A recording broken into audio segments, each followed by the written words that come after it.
Well, farmers, it's raining outside, so that only means one thing. We're gonna have to go work in the grow tent. Welcome back, farmers. As you can tell, it's raining outside, and when it's raining outside, you can't really work in the garden.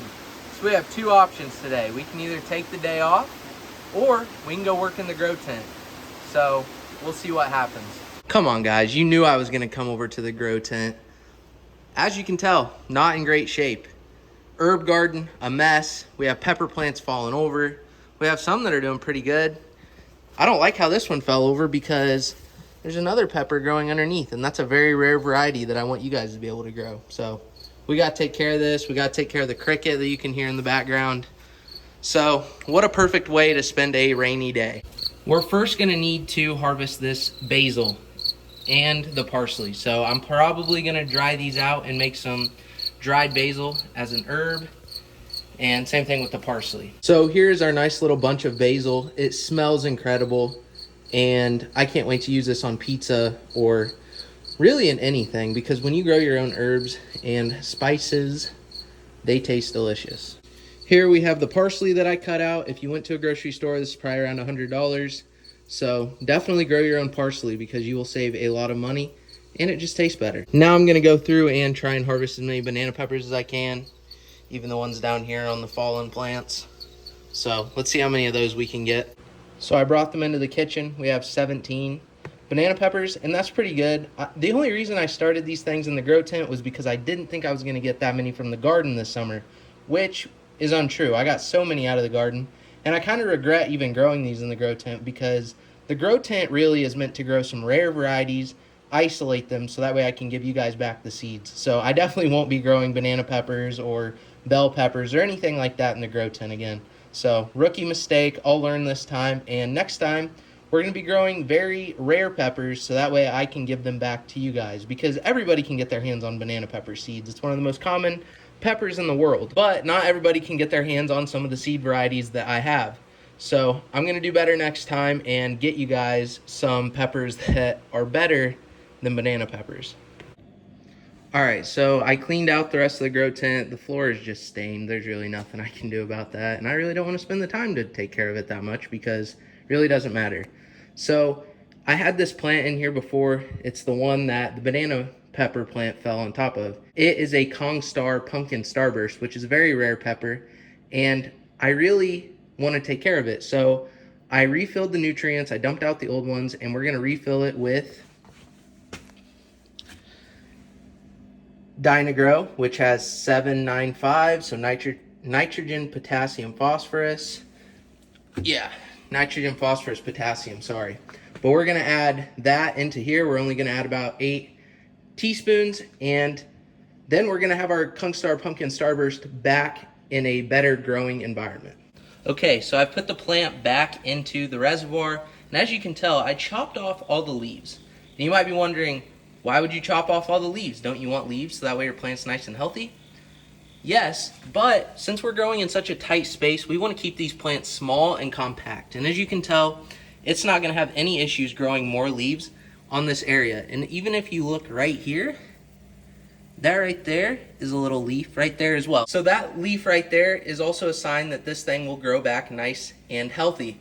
And the reason we do this is to top it and keep it short and bushy. We do not want tall and long pepper plants in our grow tent. So that's just a little tip when you're growing in a 4x4 space. If you want to take a look at the roots, they are nice and healthy. And I have the air pump in this one because we are doing deep water culture with this plant, because it is just a little bit easier when you're working with big reservoirs like this one. So I just got done cleaning out my budget arrow garden. I have a TikTok that goes way back, and it explains how I built this. It's basically an arrow garden, but it was only about $60 or $70, and you can see all the different pods that you can put in there. So I've sectioned it off to where there's 6 pods, and I'm going to be growing 6 peppers, and I'm going to keep them as mini peppers. So just like this one over here, I'm going to continuously cut these peppers back, and they're just going to be short little pepper trees, and hopefully I get some by December or January. So it's a long-term project, but I'm willing to wait because these should look really cool. And another cool thing about keeping them short and stocky is that you can move them to the garden when spring comes. So say I'm growing these things and they're doing really well in January. Well, if I can just keep them going until March, I can move them outside and they'll grow into full peppers. So this is a little hack if you want to grow things inside, and if you really like the pepper, you can grow it to a bigger scale outside during the summer. So the first one I'm going to start off with is a KS Lemon Starburst. This pepper is so prized among the pepper community, and it's pretty rare. Not really though, because a lot of people have been spreading it around for the last few years, and I really have been wanting to grow it for a long time. I had a plant growing back last October.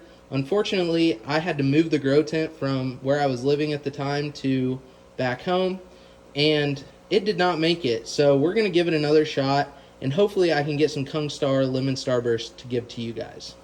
The next one that I'm going to try and grow in here is called a pumpkin habanero, and it really just looks like a pumpkin, and it tastes like a habanero, so it definitely gets its name from the way it looks and the way it tastes. I do believe this is another KS variety.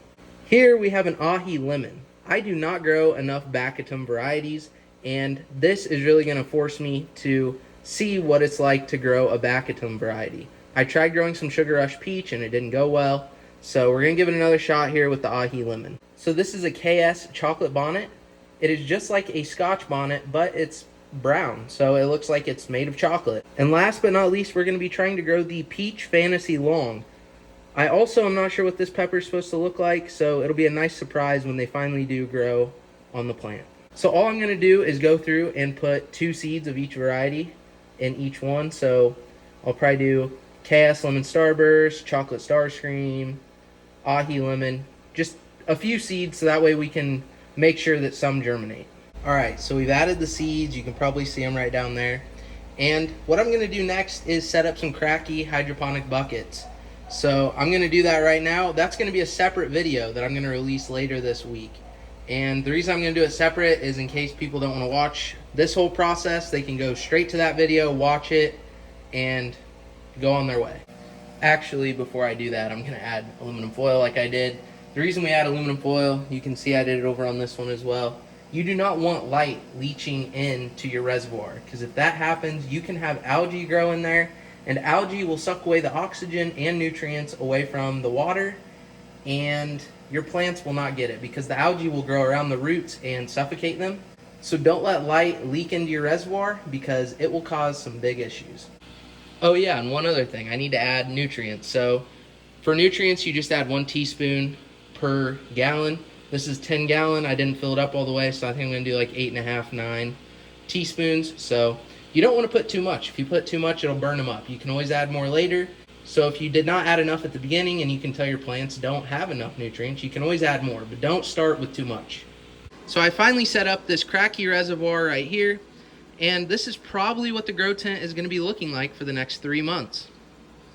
I'm going to keep it pretty simple with these 6 peppers, this 1 pepper, and then 1 pepper back there, because I want to have space when January and February roll around to start my plants for the spring.